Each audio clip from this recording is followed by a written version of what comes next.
tell us about the genesis of this project, best-selling book, Bryan Stevenson, incredible story. How did this film come to be? I think about 4 or 5 years ago, my agency passed me this book, this memoir from Bryan Stevenson, and I started to read it, and I was a little shocked that I didn't know, a little embarrassed rather, that I didn't know who he was.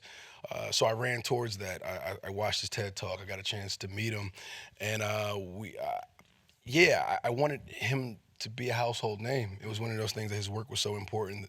This man was a really great important person. So I wanted to make the film to really put his story in front of as many eyes as possible. So we started to develop the script, got a chance to get to know him. Bryan was very involved in the process of crafting this story. His memoir is very dense. It's a lot of cases that he had in there. So we started to pick out what would make the best cinematic version of his life. And years later, scheduling's lined up. Got a chance to get Jamie on board, a phenomenal actor who got a chance to really embody Walter McMillan. And then we went on and shot it down in Atlanta. So That's great. It was a great process. 2014 memoir, 150 weeks on the New York Times bestseller list and counting. And then you're brought in by Daniel Cretton to help on the adaptation. How'd you approach the project? That's okay. Yeah, it's really kind of a unique and interesting adaptation process for me as a screenwriter. I'd worked with Destin Cretton before on The Glass Castle. I actually met him through the Academy when we both won the Nickel Fellowship at the same time. So the producer, Gil Netter, was the first person to give Destin the book, and he read it and just told me about the kind of transformative power of the material. And I read it and agreed. And one of the things I was really struck by was, I don't know if you've seen Destin's other movies, but there's a real kind of warmth and humanity while looking at kind of institutionalized systems in our country through the lens of family and hope. And I really felt like Destin's vision for film in general matched Bryan Stevenson's voice and vision for the world and for the changes we need to see in our justice system. So I thought, having the relationship with Destin, that I could help hopefully in translating that to the screen. I don't think Destin ever would have taken the project if we didn't know that Bryan was going to be really heavily involved with the adaptation process right from the beginning. So we always kind of knew that he would be our sort of guiding light throughout the entire process. Nat, so tell us, how you approach work in general and what was special about this project in terms of, are you in the room with the directors, or you get out and I'm gonna do this, or how does this work in your work? Yeah, well, this is my third collaboration with Destin.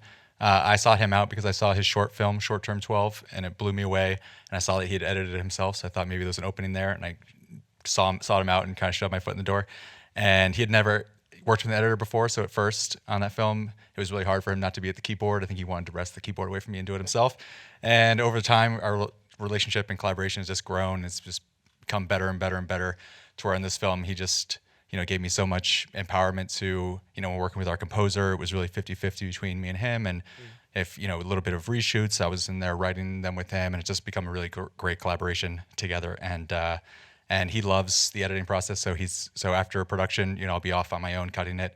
I'll show it to him about a week afterwards, and then from there, he's sitting next to me every day, and we go through it. And so coming to Jamie Foxx, so Johnny D, an important story, this arc to really give us Bryan Stevenson's impact and work. How did you prepare for this role, and what did you learn in that preparation? Oh, well, preparing for the role, what's interesting about Johnny, first of all, I have to thank Michael B. Jordan for what he did behind and in front of the camera. When I got that call that he was doing this movie, I thought it was fantastic. And the fact that if you look at Michael B. Jordan's career, and I've known him since he was, smaller, tiny. He didn't have all this. I don't know where this came from, but I remember when he used to have a little tank top and braids, just sort of a Hawaiian Michael B. Jordan. How's it, brother? But what I've admired is his career and the trajectory of his career. If you look at what he did in Fruitville Station, he captured all of our hearts in that. But that narrative for our culture was amazing. And then to move on from that and go to Black Panther, where he plays Killmonger, to me, top 3 villain, but was he a villain? Because the narrative that he had for our culture was amazing, and now to Just Mercy, he could be doing any movie that he wants, biggest star in the world, but to do something like this is so necessary. So I wanted to say that, and also Walter McMillan, we aesthetically looked like each other. Our cheekbones, we had the diamond-shaped head. If you look at the end of it, that 80s haircut, I had that in the 80s. So that part is welcoming when you're trying to do a person who's lived.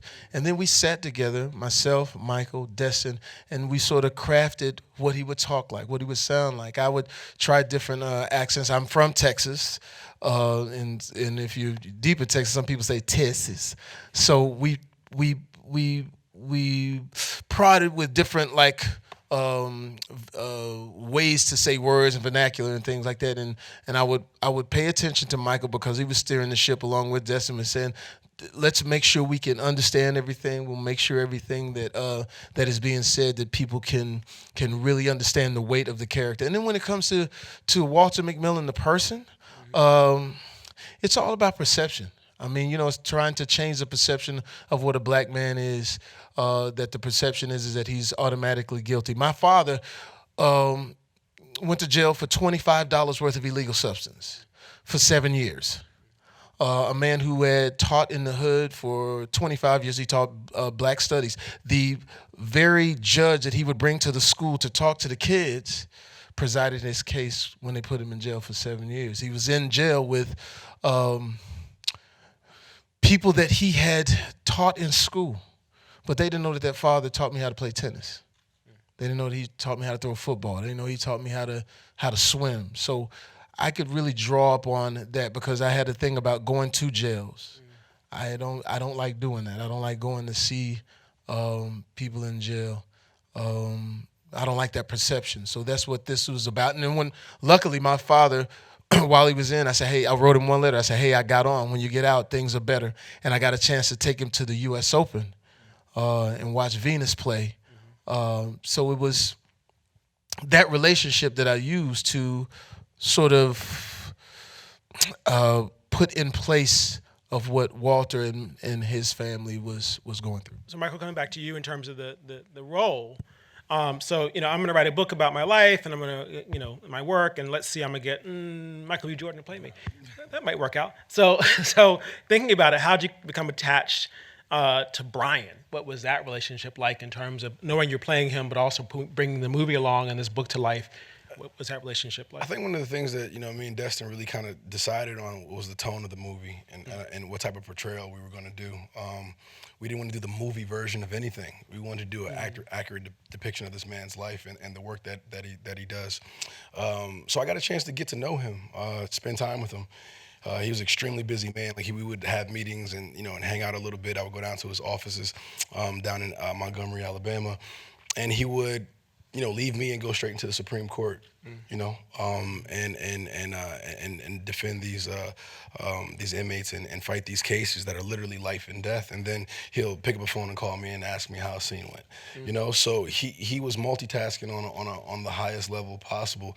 So to be able just to be in his space, be a fly on the wall and learn and watch him move. I think the geography of a courtroom was something that I was very unfamiliar with. I didn't spend many time in courtrooms. I kind of, connect that institution with negativity. You don't want to catch yourself in there. Right. So to switch that outlook into a position of power, somebody who's defending lives, somebody who's fighting for justice in these rooms was something very interesting to me. So the way he questioned a witness, or the way he, just his body language, how you have to be very persuasive. There was a lot of times throughout this film where my personal natural reaction, or my natural acting choice would be to be emotional or outraged and show that emotion through my performance.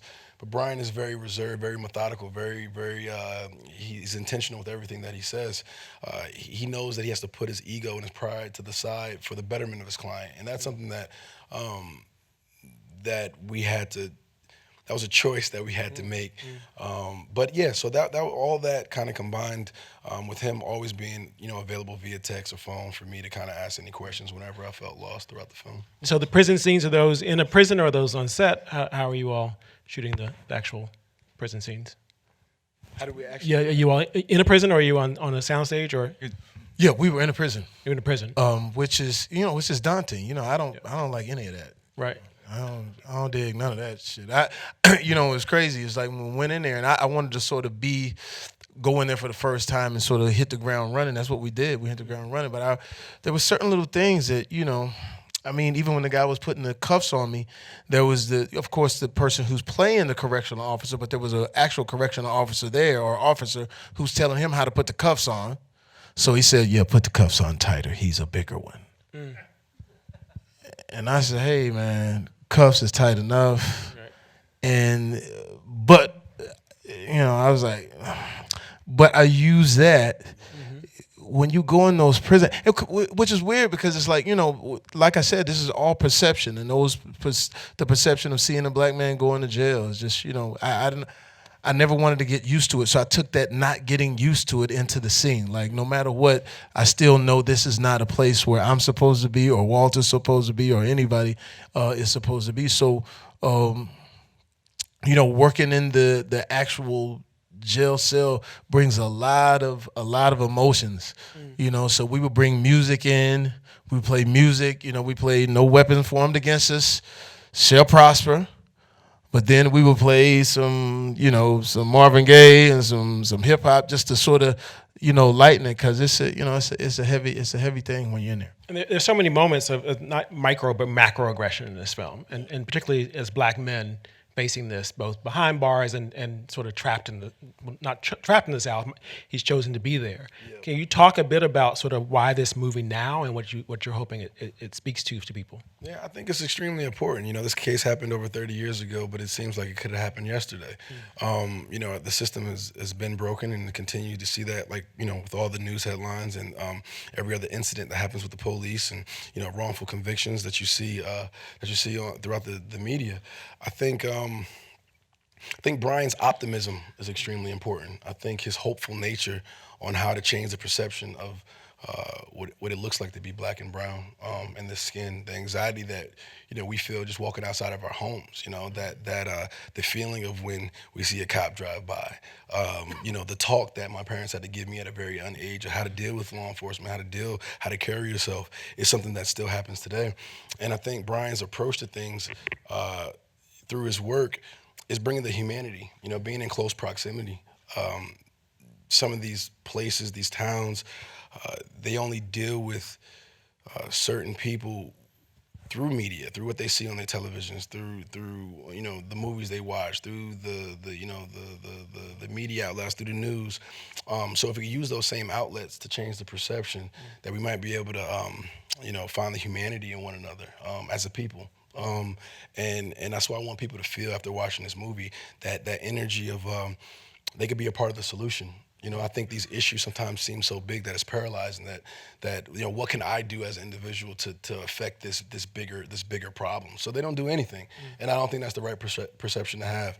I think educating yourself, learning about who your local prosecutor is, what bills, what policies are being put in place, just those little things. Voting, is extreme. This is an election year. This is very, very important to be able to have your voice make a real difference and make an impact. So those are the type of conversations, the type of thinking that we want to provoke after watching this film in a non-manipulative way. This is not a movie that we want to play on emotions. We want to propose a question and pose a conversation.